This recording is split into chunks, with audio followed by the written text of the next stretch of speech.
C'est un de nos grands acteurs, un humoriste aussi, réalisateur de cinéma. Michel Boujna est avec nous sur ce plateau avec le retour des nouveaux magnifiques. 20 ans après, il va jouer ce spectacle jusqu'au bout, nous dit-il. C'est un grand plaisir de le retrouver. Écoutez ce qu'il nous dit des familles recomposées. Nos petits-enfants, c'est vrai, regarde, mon fils, le cadet, hein, ça faisait combien, 4 mois que je ne l'avais pas vu, j'arrive chez lui, je ne le trouve pas. Qui je vois? Marco et Pierrot, mes petits-enfants, je les adore. Et ils m'embrassent, et bonjour Pépé, et je les embrasse, et bon, c'était une merveille. Et puis tout d'un coup, il y a 2 enfants, jamais je les avais vus ceux-là, Nicolas, Sidonie. Ils arrivent, ils me sautent au cou. Et bonjour Pépé, moi je suis pas avare avec l'amour, j'adore les petits-enfants. Et bonjour Pépé, bonjour mes petits-enfants, et Nicolas, Sidonie, je les adopte tout de suite. Il y avait même un 5e dans le salon, il jouait au Lego. J'ai essayé toutes les langues, il n'a jamais répondu. J'ai dit à mon fils, c'est très fort, hein. Vraiment, tu es très fort. Il y a 3-4 mois, je suis venu, tu avais 2 enfants, je reviens, tu as 5, tu es très fort, hein. Non, je vais t'expliquer, papa. Tu vas être un peu déstabilisé parce que je crois que tu peux pas comprendre la modernité de mon mode de vie. Mais je vais t'expliquer, c'est très simple. Ça va un peu te choquer, je le sais, mais bon, maintenant que tu es là devant la vérité, il faut que ça éclate, voilà. Tu comprends? Non, parce que Marco et Pierrot, c'est mes enfants que j'ai eu avec Christiane, ma femme que tu connais. Voilà, c'est tes petits-enfants, il n'y a pas de problème. Mais Christiane et moi, comme vraiment on a décidé d'aller de l'avant et d'aller vraiment, comment dire, dans la modernité et vraiment dans la vie d'aujourd'hui, on a décidé de divorcer parce qu'on a trouvé ça plus sympathique, voilà. Et j'ai rencontré Chantal, qui est ma nouvelle compagne et qui est la maman de Nicolas et de Sidonie. Bon, très bien. Donc j'ai compris, donc Chantal, ta nouvelle compagne, elle a eu 2 enfants avec un autre homme avant de te rencontrer. Non, c'est pas ça, ça va un peu te choquer, te déstabiliser. Mais Chantal, elle a eu 2 enfants avec 2 hommes différents avant de me rencontrer. Bon, d'accord. Et l'autre qui joue au Lego, c'est E.T., il veut rentrer chez lui parce que tu n'en parles pas, il fait une soucoupe volante. Non, je comprends. Ça va un peu te choquer. Je ne sais même pas si tu vas comprendre à quel point nous vivons vraiment des temps différents des tiens et nous vivons vraiment dans la modernité aujourd'hui. Mais je vais t'expliquer. Le garçon là-bas qui joue au Lego, il s'appelle Baptiste. Baptiste, comment dire?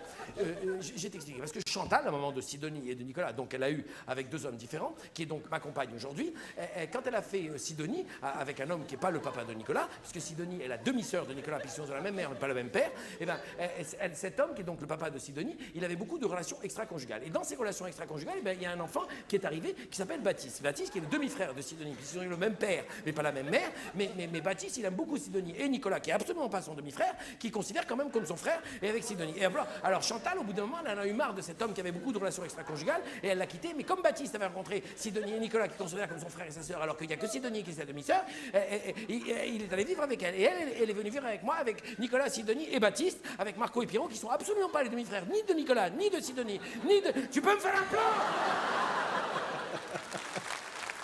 Tu veux que je te dise, ton âme technologique, c'est un plat de spaghetti, mon fils, voilà.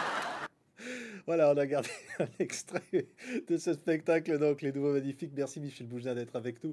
Les Nouveaux Magnifiques, c'est évidemment ces 3 grands-pères venus de Tunisie, comme ça. Et il y a un sous-texte qui dit: Je ne saurais plus où aller si j'oublie d'où je viens. Oui. Parce que ce spectacle s'était créé il y a 20 ans, et il revient, et vous avez dit: Je vais le jouer jusqu'à l'an 3000, quoi, hein. Vous n'allez jamais... Ben, tous les 20 ans, je jouerai ce spectacle. Voilà. Que Dieu vous entende jusqu'à Oui. l'an 3000. C'est vrai que si vous voulez, Maxo et Julio et Guigui, c'est mes 3 mousquetaires à moi. Simone Boutboul, la femme de Julio, c'est D'Artagnan.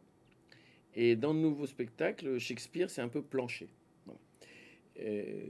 Je les adore. C'est comme des instruments de musique que j'aime. Et j'aime jouer avec eux.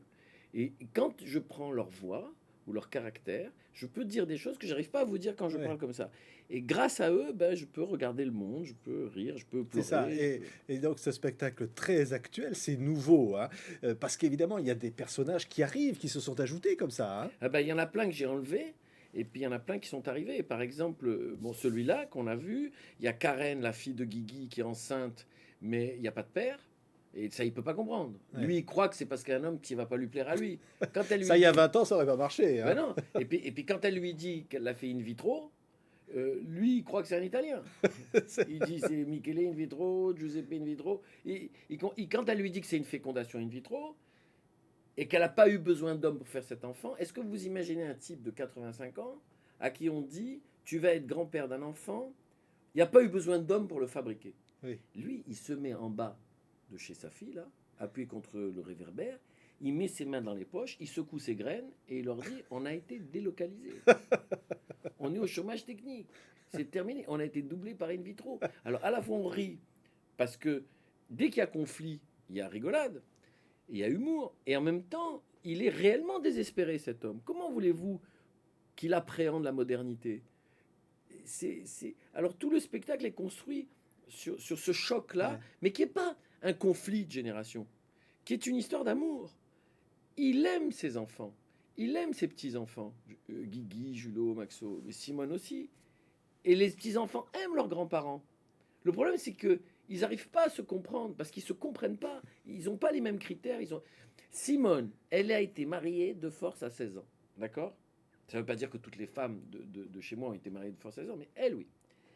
Et sa petite fille, Vanessa Boutboul, qui a 16 ans, elle lui dit, tu comprends, mais avec Vincent, mon petit copain, je ne sais pas si c'est pas existentiel. Oui. Je ne sais pas si j'aime Vincent ou si ce que j'aime, c'est le sentiment d'aimer Vincent.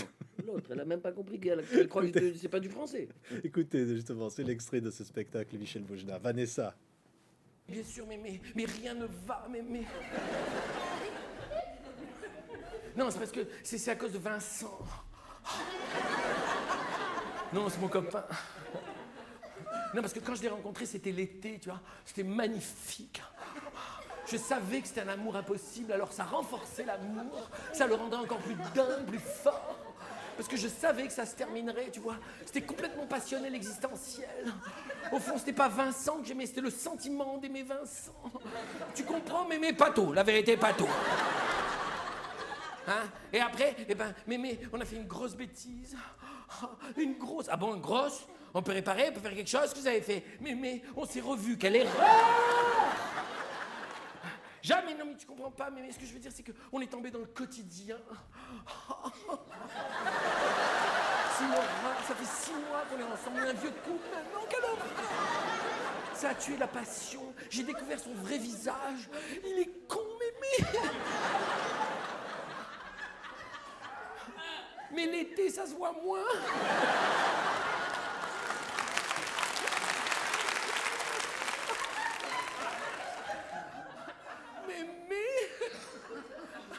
C'est horrible parce que en même temps, je me demande si j'ai maîtrisé le rapport de transfert que j'avais par rapport à mon père avec Vincent.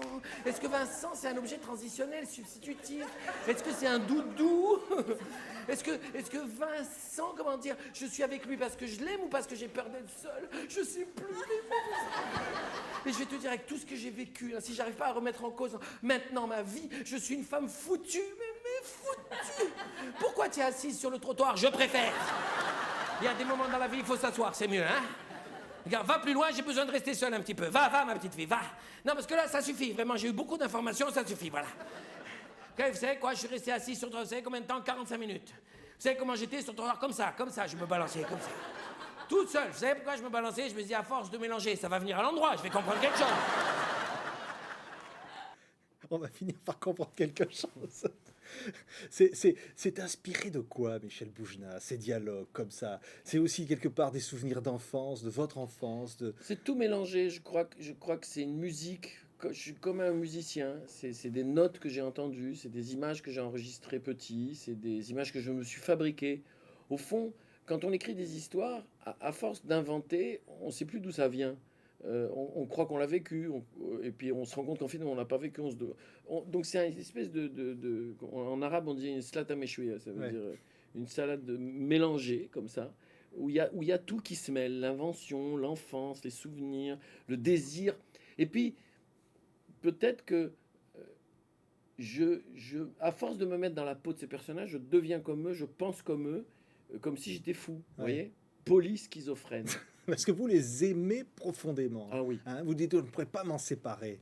Ils vous Non habitent. seulement je les aime, mais en plus Ouais. je déteste quand je vois des films ou des choses où on se moque d'eux. C'est-à-dire, c'est eux qui ont de l'humour. Et je fais rire, c'est pas moi qui fais rire, c'est Simone Boutboul qui fait rire, c'est Julot qui fait rire. Eux sont drôles. Je me moque pas d'eux parce que je les trouve magnifiques. Sinon, j'aurais pas écrit le spectacle comme ça. Non, je peux pas me séparer. On peut pas se séparer de son enfance. On peut pas se séparer de ses racines. Qu'est-ce que c'est l'objet d'une vie? C'est d'aller au bout de soi-même. C'est d'essayer de savoir qui on est. Ça prend une vie entière de savoir qui on est.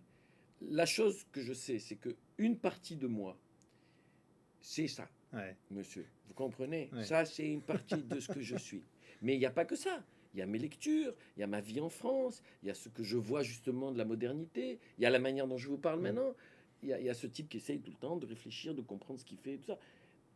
Je suis mélangé de tout, Ouais. de tout ça. C'est une forme aussi d'immense tendresse pour eux et pour ce qu'ils sont. C'est-à-dire que par rapport au monde, par rapport à cette dureté des temps, on voit le racisme, on voit l'actualité au quotidien, ils restent eux-mêmes comme ça, avec cette humanité qui déborde. Ben, il y a vraisemblablement... parce qu'il s'agit d'êtres humains, au milieu d'un gros système. Il s'agit d'hommes, de femmes et d'enfants qui se posent des questions. Et ces êtres humains-là, ils sont pris dans l'histoire avec un grand H. Il y a vraisemblablement en ce moment des magnifiques aux États-Unis, dans le Mississippi, là-bas. Il y a vraisemblablement des grands-pères comme ça qui se demandent qu'est-ce qui leur arrive et pourquoi on ne vient pas les aider. Donc, assez vite en tout cas.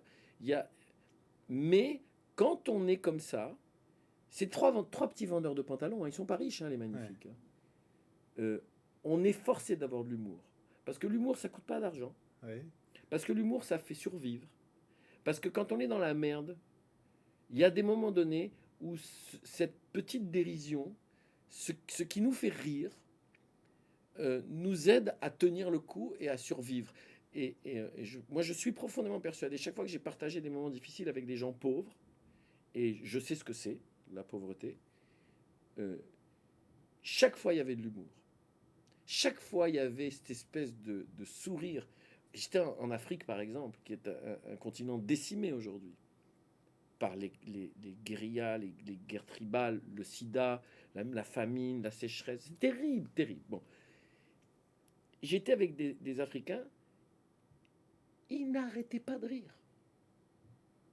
Je leur disais, mais comment vous pouvez rire alors qu'il se passe autant de choses terribles? Il dit, mais si on ne rit plus, Michel, on est mort. Bien sûr.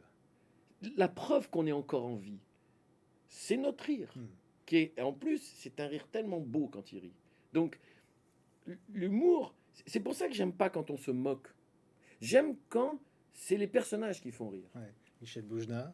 Je suis désolé, je ne sais pas si j'ai répondu à votre question. Très bien. Les Nouveaux Magnifiques, c'est à partir du 9 septembre au Théâtre du Gymnase à Paris. Dans quelques instants, on va se quitter avec La Mère Juive, un extrait. Hein. C'est tout, c'est-à-dire c'est cette mère juive comme ça. Elle inspire, elle est là. On peut pas s'en dépéguer, on dirait. Vous rigolez, pourquoi? Mais pourquoi voulez-vous? On ne veut pas. Hein. Pourquoi voulez-vous? Elle est notre histoire. Ça commence et on me fait rire quand on me dit la mère juive. Pourquoi? La mère de Deep. Ouais. Elle est peut-être pas juive. Et la mère d'Hamlet, elle n'est pas juive. Mais qu'est-ce qu'elle est présente? Et la mère de Deep aussi, qu'est-ce qu'elle est présente?